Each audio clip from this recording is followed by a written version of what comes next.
గట్టిగా చెప్దాం. శివోహం. గట్టిగా గట్టిగా గట్టిగా గట్టిగా. ఈరోజు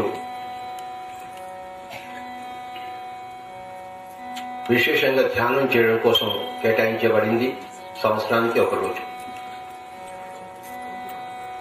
మనమే పరమశివులం అంటే పరమ ధ్యానమూర్తులం కావాలి. చిత్రీకరించుకున్నాం అంటే మనం ధ్యానమూర్తిగా తయారు కావాలి. అది ఒక తార్కాణం, ఒక ప్రోత్సాహం. యోగీశ్వరు మనకి అలా చిత్రీకరించి ఇచ్చారు.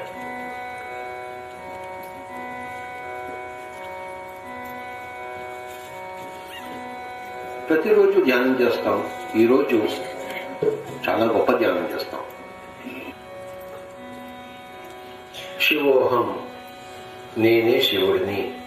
దాన్ని మనం అభ్యాసం చేస్తాం ఈరోజు.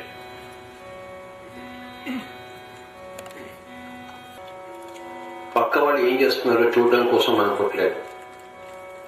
మనం ఏం చేయడం కోసం పుట్టామో అది చేయడం కోసం పుట్టాము. శివుడు ఏం చేస్తుంటాడని మనం చెప్పుకుంటున్నామో పురాణంలో, మనం అది చేయాలి. Everybody should become a great master.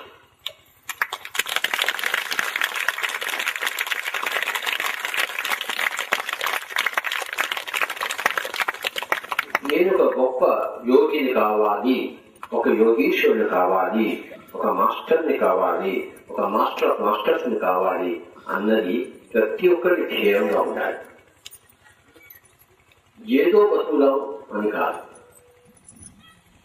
కొంత చేస్తే సరిపోతుంది అని కాదు. We must become a perfect master. మనం ఎన్నుకునే మార్గం మనం ముందుకు తీసుకెళ్తుంది. ఆ ఎన్నుకునే మార్గంలో మనం విఘ్నత చూపించాలి, తెలివితేటలు చూపించాలి, దూరదృష్టి చూపించాలి, శాస్త్రీయ దృక్పథం చూపించాలి. అప్పుడు మనం ఎన్నుకునే మార్గం మనకి ఎంతో మనకి దోహదం చేస్తుంది. నేను ఎన్నుకున్న మార్గం ఏంటంటే, నేను అందరి నుంచి నేర్చుకోవాలి, అన్ని పుస్తకాలు చదవాలి, అందరి గురువు దగ్గరికి వెళ్ళాలి, అందరి దగ్గర అన్ని నేర్చుకోవాలి అన్నదే నేను ఎన్నుకున్న మార్గం. అదే పిరమిడ్ స్పిరిచువల్ సొసైటీ. అదే నా ఉన్నతి. మై డియర్ ఫ్రెండ్స్, ఈరోజు ఆ శివుడిని కొంచెం మనం ఆ రూపం తలుచుకుందాం. మనకి కొన్ని విషయాలు బయటపడతాయి. First of all, simple living. ఏదో ఒక వస్త్రం చుట్టుకుని, ఇల్లు లేదు, ప్రకృతిలోనే కొండల మధ్యలోనే జీవించు. అంటే సింప్లెస్ట్ పాసిబుల్ లైఫ్ ఈజ్ శివుడు. అది మనకు ఒక ఆదర్శం. సింపుల్ లివింగ్ కానీ హై థింకింగ్. అంటే నేను మూడొక్కలు సంపాదించుకోవాలి అని ఆయన ధ్యానంలో కూర్చున్నాడు. అంటే అది that is called as highest thinking. నాకు 2 కళ్ళు ఉన్నాయి, ఈ భౌతికతను చూస్తున్నాను, కానీ నాకు ఒక 3వ కన్ను కావాలి. నేను పారమార్థికాన్ని తిలకించాలి, ఆధ్యాత్మికను చూడాలి. చనిపోక ముందు నాకు తెలుసు నేను ఇక్కడ ఉన్నాను, చనిపోయిన తర్వాత ఎక్కడికి వెళ్తాను నేను తెలుసుకోవాలి. పుట్టిన తర్వాత నేను ఇక్కడ ఉన్నాను నాకు తెలుసు, కానీ పుట్టక ముందు నేను ఎక్కడ ఉన్నాను తెలుసుకోవాలి అన్నది ఆ జిజ్ఞాసతో ఎవరైతే కూర్చుని తమ జీవితాన్ని ఆ దిశకు నడిపిస్తారో వాళ్ళకి హైయెస్ట్ థింకింగ్ ఉంది అన్నమాట. నేను ఒక ఊరికి సర్పంచ్ కావాలనో, లేదా నేను చీఫ్ మినిస్టర్ కావాలనో, ప్రైమ్ మినిస్టర్ కావాలనో, జమీందార్ కావాలనో, ఊరికి ఒక కుబేరుగా నేను తయారు కావాలనో,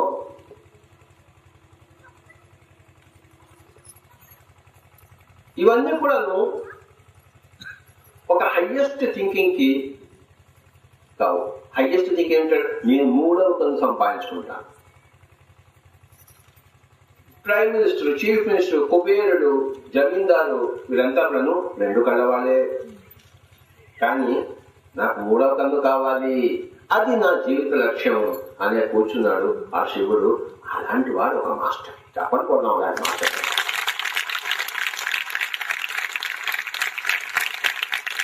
సింపుల్, సాధారణమైన జీవన శైలి, అసాధారణమైన లక్ష్యం. సాధారణమైన జీవన శైలి, అసాధారణమైన జీవిత లక్ష్యం, దాని పేరు శివుడు. అదే పిరమిడ్ మాస్టర్. మనం ఏం చేస్తాం ధ్యానం కోసం? నాకు మూడవ కన్ను కావాలి, నాకు ఒక దివ్య చక్షువు కావాలి, నాకు చర్మ చక్షువు ఉంది కానీ నాకు దివ్య చక్షువు కావాలి, దానికోసం నేను కూర్చుంటున్నాను,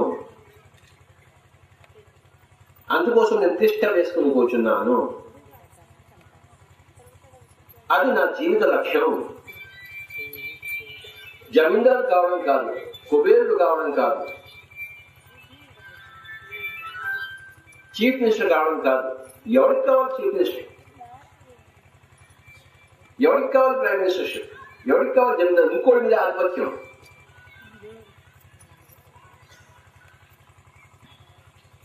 ఇంకోటి మీద ఆధిపత్యం ఏమిటి? చాలా అల్పమైనది. అసలు అది లెక్క పెట్టకూడదు, పనికిరాంది కూడాను, పనికొచ్చేది కాదు. నేను సంపూర్ణ సత్యాన్ని తెలుసుకోవాలి, దానికి కావలసిన ఆ దివ్య చక్షువు నేను సంపాదించుకోవాలి అన్నది highest possible thinking my dear friends. ఉన్నతోన్నతమైన జీవిత లక్ష్యం. దానికి నేను కూర్చుంటున్నాను. నేను ధ్యానంలో కూర్చున్నాను. ఎందుకు కూర్చుంటున్నాను?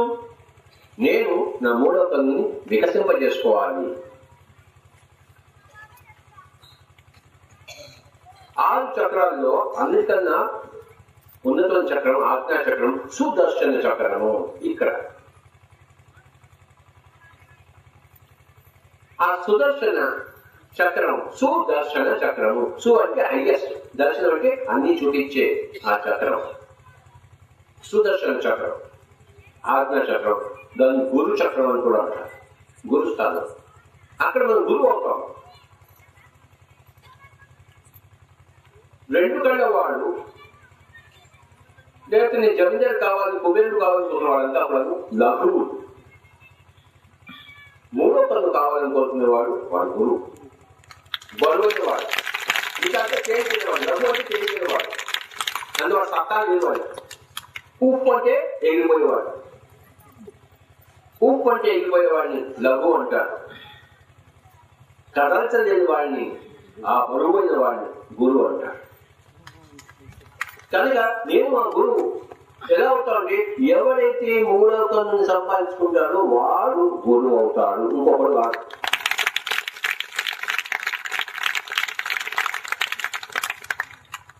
ఆ 3వ కన్నుని సంపాదించుకోవాలంటే కూర్చోవాలి.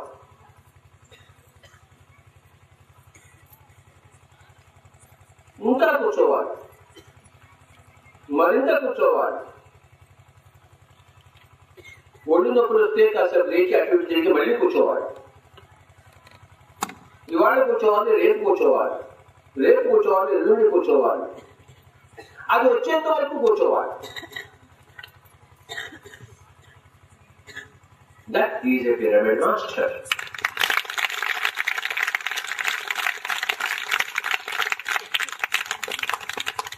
మొగుడు తిడుతూ ఉంటాడు, కొడుతుంటాడు, అయినా మొగుడిని పక్కన పెట్టి నేను ధ్యానం చేయాలి. పెళ్ళాం నెత్తి మీద కాఫీ పోతుంటుంది, అయినా పెళ్ళాన్ని పక్కన పెట్టి నేను ధ్యానం చేయాలి. చుట్టుపక్కల వాళ్ళంతా కూడా దుయ్యబడుతున్నారు, ఎగతాళి చేస్తున్నారు, ఏడం చేస్తున్నారు, నవ్వుతున్నారు, వాళ్ళందరినీ పక్కన పెట్టి నేను ధ్యానం చేయాలి.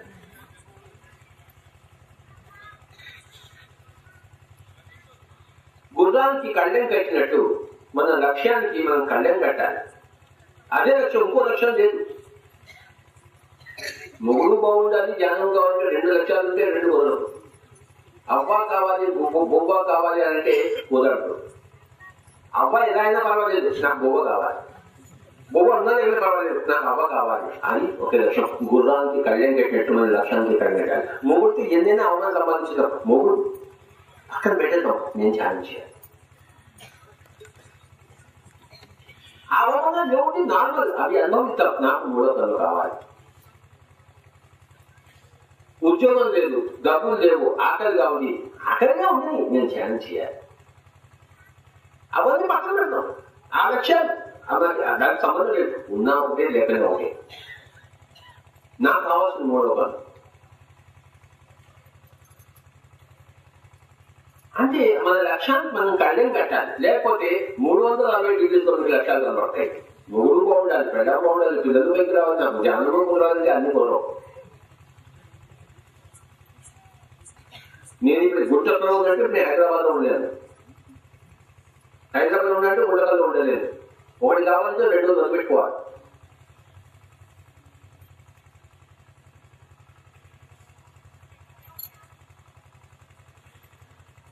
నేను మొట్టమొదటి బాగా సంగీతం నేర్చుకునేవాడిని. ధ్యానంలో కూర్చున్నప్పుడు నేను సంగీతంలో వదిలిపెట్టేశాను. నాకు నా కాదు, అది నా లక్ష్యం కాదు, సంగీతం లక్ష్యం కాదు, అంతకుముందు ఉండింది. కానీ ధ్యానంలో వచ్చిన తర్వాత సంగీతం లక్ష్యం లేదు, పక్కన లక్ష్యం.